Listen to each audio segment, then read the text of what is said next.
한 주간 동안 잘 지내셨어요? 네. 이쪽 편은 우리 의장님 또 우리 정 목사님 가족들이 앉은 자리인데 두 가정이 안 오니까 텅텅 비었습니다. 허전하네요. 성부와 성자와 성령의 이름으로 오늘은 주의 영광에 살게 하소서, 주님의 영광에 살게 하소서라는 제목으로 함께 은혜를 나누고자 합니다. 제가 45년 가까이 이상으로 목회생활을 하면서 가장 이해하기가 지금도 잘 안 되는 단어가 영광입니다. 글로리, 영광이라는 단어가 참 저는 잘 이해가 안 돼요. 그런데 오늘 주의 영광에 살게 하소서라는 제목으로 함께 은총을 나누고자 합니다. 어느새 3월이 찾아와 이번 수요일부터는 사순절이 시작됩니다. 오늘은 엘리야의 성천, 예수님의 모습이 변화된 사건에 드러난 하느님의 영광에 대해 이야기하고자 합니다. 사실 영광이란 단어는 흔히 쓰이는 말은 아닙니다. 월드컵 축구 선수가 골을 넣고 승리의 큰 함성이 울리는 운동장 한가운데서 잠시 무릎을 꿇고 하느님께 영광을 돌립니다 라고 한 말이 떠오릅니다. 자신의 능력이 아니라 하느님의 은혜로 이루어진 결과로 믿기 때문이라고 자신을 낮추고 하느님을 높이는 모습입니다. 창조주요 전능하신 하느님께서 자신을 드러내신다면, 계시하신다면 그 광경을 표현할 때 우리는 영광이라고 말하고 있습니다. 영광이란 국어사전적 의미는 빛나고 아름다운 경애라는 뜻이며, 구약에서 쓰여진 히브리어는 카보드라는 단어로서 무거움, 영예로움, 밝음, 강체라는 뜻입니다. 즉 하느님께서 우리에게 자신의 모습을 드러내실 때 그것은 우리의 생각과 경험과 상상을 압도하는 사건으로 세상에 어떤 말로도 hình dung 할 수 없어 영광이라고 표현했다고 봅니다. 오늘 구약의 이야기는 예언자 엘리야가 하늘로 승천할 때를 기록하고 있습니다. 제자인 엘리사는 스승님의 영검에서 두 몫을 챙길 유랑으로 엘리야 스승을 따라다닙니다. 그러다가 난데없이 불수레로 끈 불만이 나타나 엘리야를 해오리 바람 속에 휩싸여 하늘로 데리고 올라가는 것을 목격합니다. 그 후 엘리사 선지자는 많은 기적을 나타냈습니다. 오늘 복음을 보면 예수님께서 산으로 베드로와 요한과 야고보를 데리고 가셨습니다. 그때 예수님의 모습이 변하고 그 옷은 세상의 어떤 것보다 더 하얗고 눈부시게 빛났습니다. 또 엘리야와 모세가 갑자기 등장하여 예수님과 함께 이야기를 하는 놀라운 광경에 어리둥절해진 베드로는 엄격하게 선생님, 여기 초막 셋을 지어 여기서 지내면 좋겠다고 말합니다. 오늘의 서신 고린도후서 4장은 그 하나님의 영광의 빛이 우리로 하여금 복음을 깨닫게 했다고 전하고 있습니다. 예수님의 말씀이 참 빛입니다. 복음을 깨닫지 못하는 이유는 세상의 악신이 그들의 마음을 어둡게 했기 때문이며, 하느님께서 우리 마음속에 당신의 빛을 비추어 주셔서 그리스도의 얼굴에 빛나는 하나님의 영광을 깨달을 수 있게 해 주셨다고 말씀하고 있습니다. 엘리야가 하늘로 올라갈 때 본 하나님의 영광, 제자들이 예수님의 모습이 변할 때 본 하나님의 영광, 또한 각자의 신앙생활 가운데 하나님의 영광을 경험하면 우리 삶에 변화가 일어납니다. 마치 물이 포도주로 바뀌는 것처럼 우리 삶에, 우리 생에 변화가 일어납니다. 주님의 영광의 빛에 의해 하나님의 자녀라는 확신을 얻습니다. 영광의 빛이신 주님의 말씀으로 비로소 하나님의 자녀라는 확신 가운데 세상을 이기는 힘을 얻습니다. 하나님의 자녀로서 어느 것에도 속박받지 않고 매이지 않는 자유를 누릴 수 있게 됩니다. 그러므로 임마누엘 하시는 주의 영광 안에 거함으로써 구원과 자유를 누리며 주님의 영광의 빛을 전하는 우리가 되시기를 축복합니다. 첫째, 주님의 영광 안에 거함으로 구원을 누립니다. 사순절 묵상책 그 표지에 돌아온 당자라는 렘브란트의 그림을 볼 수 있습니다. 그 그림을 보면 당당히 집을 나갔던 둘째 아들이 초라한 모습으로 돌아와 아버지 앞에 무릎을 꿇고 아버지의 축복을 받습니다.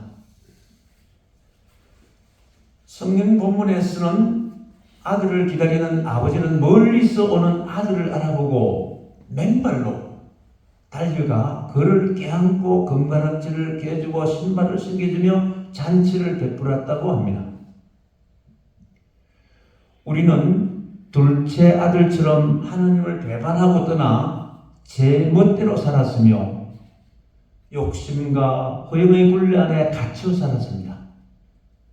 그로 인해 절망과 허무, 걱정과 염려, 질투와 시기, 거짓과 온갖 썩이기 같은 것들로 우리 마음이 가득 차 있었습니다. 하느님께서는 죄악으로 가득 찬 마음속에 복음의 빛을 비추어 주셨습니다. 하느님은 죄를 지은 아담의 이름을 부르신 것처럼 우리를 불러주셨습니다. 우리는 이 복음의 빛으로 인해 죄를 깨닫고 회개하여 주님 품으로 돌아와 하나님의 자녀가 되었습니다. 여러분, 요한복음 3장 16절을 함께 외워봅시다. 저를 따라 한번 해보세요. 하나님이 세상을 이처럼 사랑하사 독생자를 주셨으니 누구든지 그를 믿으면 멸망하지 않고 영생을 얻으리로다. 그 주일학교 때 배운 노래죠. 하나님이 세상을 이처럼 사랑하사 독생자를 주셨으니 누구든지 그를 믿으면 멸망하지 않고 영생을 얻으리로다. 요한복음 3장 16절. 이 말씀을 믿고 고백함으로 우리는 구원을 얻었습니다. 또 요한복음에서는 하나님의 아들 예수 그리스도를 맞아들이고 믿는 사람들에게는 하나님의 자녀가 되는 특권을 주셨다고 말씀하고 있습니다. 혈육으로나 육정으로 태어나지 않고 오직 믿음으로 하나님에게서 다시 태어난 하나님의 자녀가 됩니다. 우리는 성령을 힘입어 하나님을 아빠, 아버지라고 부르는 하나님의 사랑받는 자녀들입니다. 예수님께서 세례를 받으실 때 하늘이 갈라지며 성령이 비둘기 모양으로 내려오셨습니다. 그리고 하늘에서 이는 내 사랑하는 아들, 내 마음에 드는 아들이다 하는 소리가 들려왔습니다. 세례는 하나님께 자신을 드리고 하나님을 온전히 신뢰하며 임마누엘 하시는 하나님과 함께 사는 삶을 시작하는 성사입니다. 우리가 세례받을 때 성령님이 오시었습니다. 그 성령님은 이제부터 영원히 동행하시며 우리가 하나님의 자녀라는 확신 가운데 자녀로서 특권을 누리며 살게 해주십니다. 그러므로 성령님의 도우심으로 주님의 영광 안에 하나님의 자녀로서 구원의 은총을 누리며 사시기를 축복합니다. 두 번째, 주님의 영광 안에 거함으로써 자유를 누립니다. 여러분, 자유하면 어떤 이미지가 떠오릅니까? 자유. 올무에 갇힌 새가 올무를 벗어나 창공을 나르는 모습을 상상해 볼 수 있습니다. 그 새는 참 자유를 얻었죠. 산속 겨울물이 막힘이나 거침없이 시원하게 흐르는 모습을 보면 자유롭다고 할 수 있겠습니다. 여러분, 법이라는 한자어는 물 숫자의 가을것자예요. 물이 거침없이 자유롭게 흐른다는 뜻을 내포하고 있습니다. 또 논어에는 나이 60을 이순이라 하여 기가 손해져서 모든 일을 객관적으로 듣고 이해할 수 있는 나이라고 합니다. 70을 종신이라고 하는데요. 마음이 하고자 하는 대로 하여도 법도를 넘어서거나 어긋나지 않는다라는 뜻을 가지고 있습니다. 나이 70이면 참 자유를 즐길 수 있는 나이가 되는가 봅니다. 그런데 이 자유를 즐기기 위해서는 거쳐야 하는 단계는 기가 순해져서 객관적으로 듣고 이해하는 훈련입니다. 이순이 되어야 됩니다. 오늘 복음을 보면 예수님의 얼굴과 옷이 눈부시게 변하여 어리둥절해 있는 제자들에게 구름 속에서 이는 내 사랑하는 아들이니 너희는 그의 말을 들으라는 말씀을 듣습니다.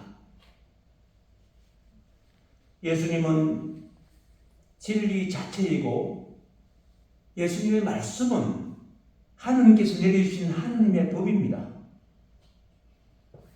성경은 진리가 너희를 자유롭게 하리라고 선포하며 예수님은 당신 자신을 나는 길이요 진리요 생명이라고 합니다. 진리가 무엇이냐고 묻는 빌라도 총독은 진리를 눈앞에 두고 직접 보고 대면하고도 알아오지 못하고 진리이신 예수를 십자가에 못 박아 죽게 했습니다.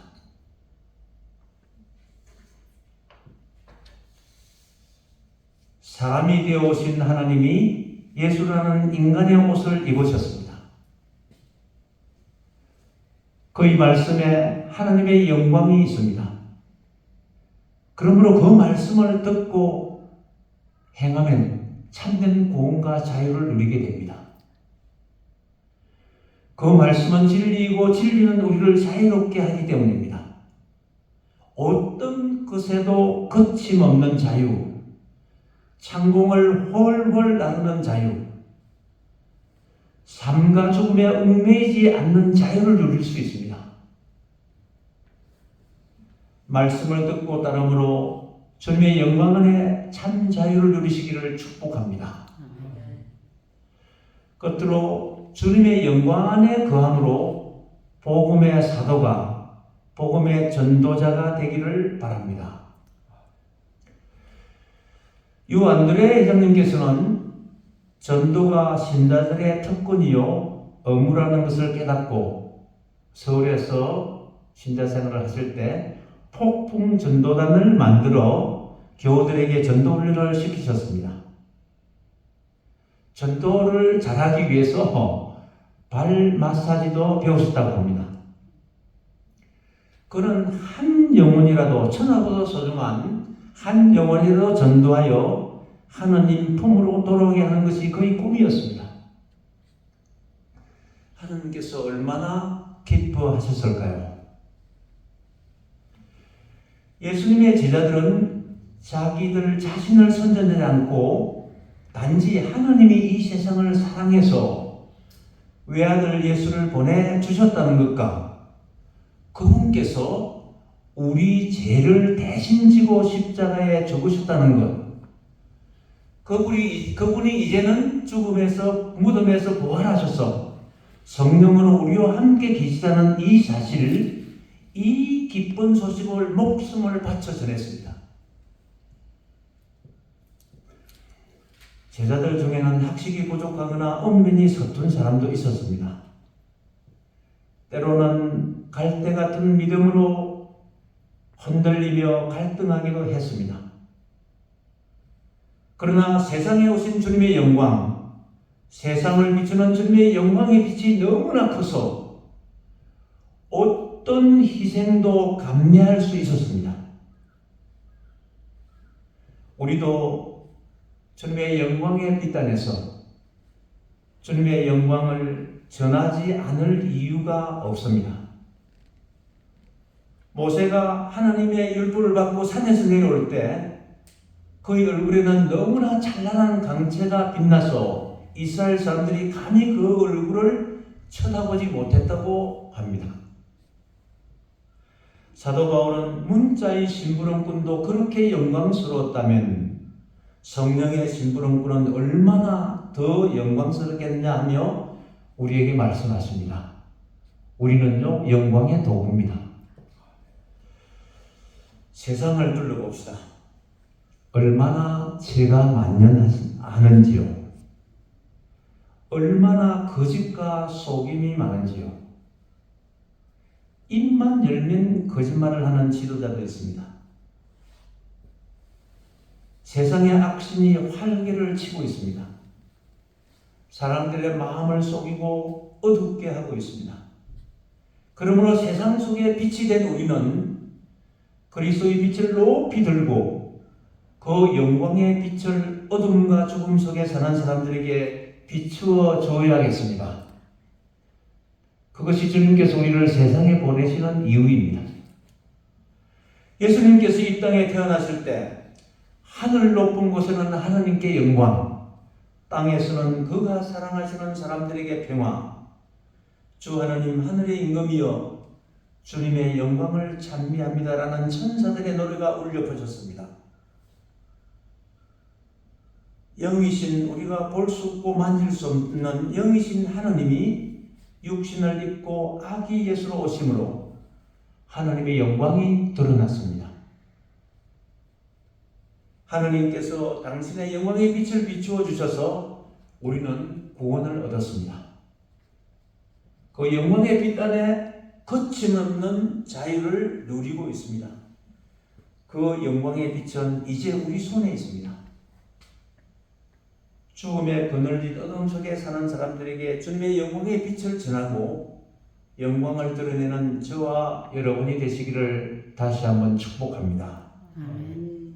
성부와 성자와 성령의 이름으로 아멘.